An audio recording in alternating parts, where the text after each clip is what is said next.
बिस्मिल्लाहिर्रहमानिर्रहीम अस्सलाम वालेकुम। तुसां देते पे साडे YouTube channel KB Cholistan TV। मैं हाँ मुनीर अहमद बुराना। दोस्तों अज मैं जिहड़ी जगह ते मौजूद हाँ सही अपर पंजाब दा ज़िला गुजरांवाला सी, तहसील है वज़ीराबाद, गाँव है अहमद नगर चट्ठा। तो दोस्तों मेरा बचपन तकरीबन मेरी ज़िंदगी के 12 तो 13 साल इलाके गुजरे। तो इत्थां जिहड़े माहौल हैं इत्थों दा जिहड़ी जरखेज़ी है उनके बारे तो अज दस्सण की कोशिश करे सूँ।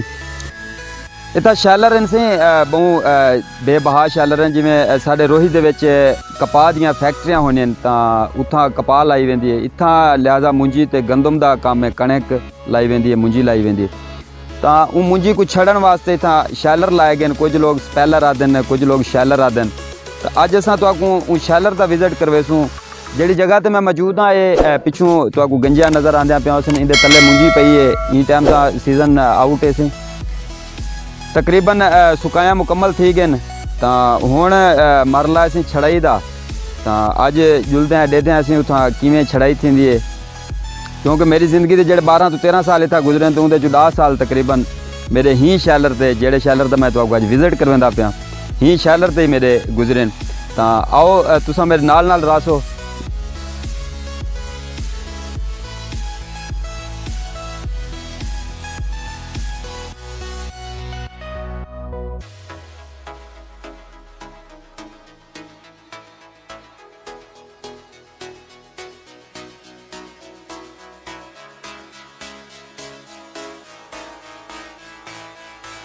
जी दोस्तों असां शैलर के अंदर मौजूद हैं। असीं ये शैलर है इको आदि मुंजी कमरा, जिमें मुंजी के दांका तो अगू लगे नजरते पे असें इत्थां मुंजी सट्टी वेंदी है।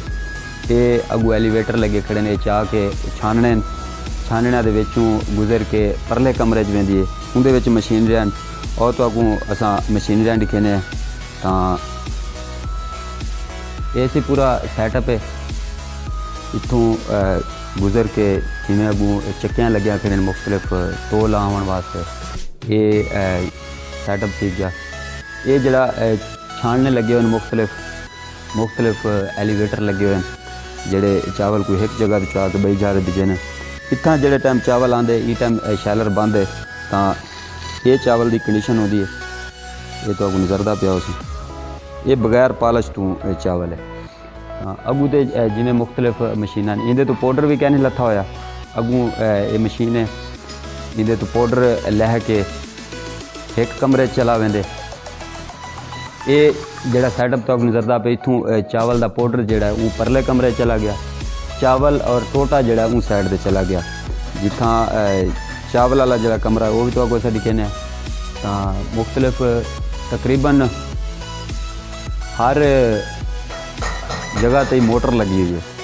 मोटर ज़्यादा हैं, उनकी वजह तो इनका कैपेसिटी भी ज़्यादा है अपना मोटरां की।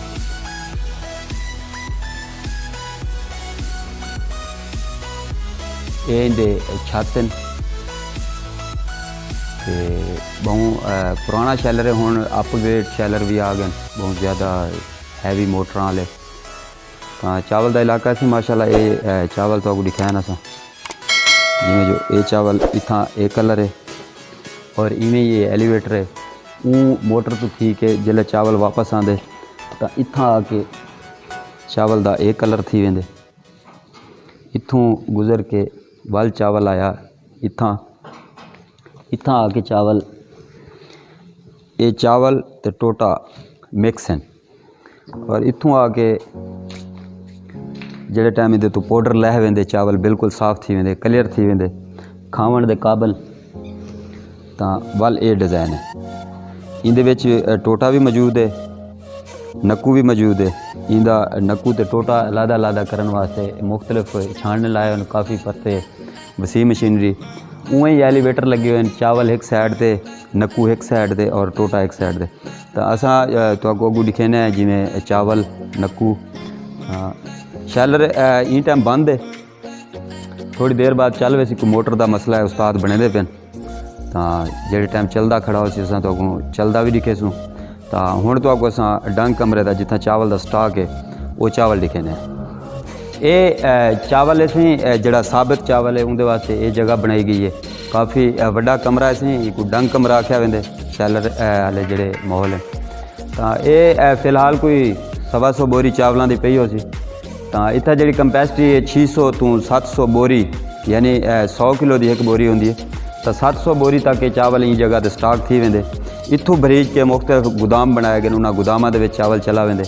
तो असां चावल की क्वालिटी चैक करेसूँ, देखते हैं कि चावल केड़ी क्वालिटी का।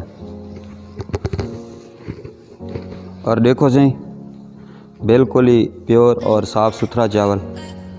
ई टाइम सुपर गार्ड को आख्या वेंदे सी, जिको असां रोही दे लोग बड़े प्यार मुहब्बत नाल खाने।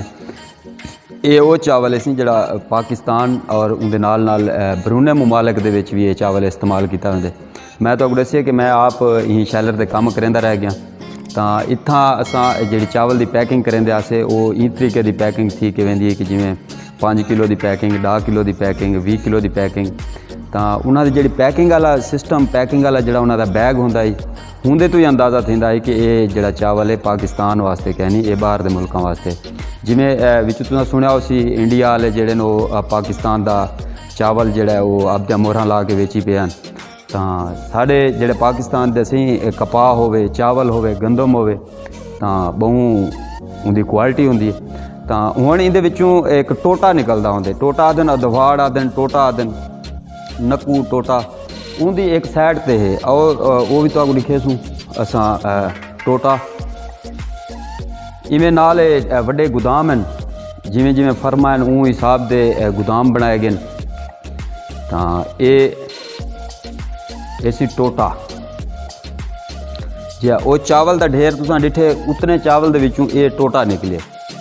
इहदे विचों छानना ला के जेडे जाली वाले छानने, उन्होंने कुछ दोस्त जानते हो सन, जाली वाला छानना, वो मजदूर होने वो जाली वाला छानना मार के इहदे चों साबित चावल जड़ा कोई छानने दे विचों रह वेंदे, वो साबित चावल जाली दे विचों निकल वे सी, नक्कू भी निकल वे सी और टोटा बच वे सी।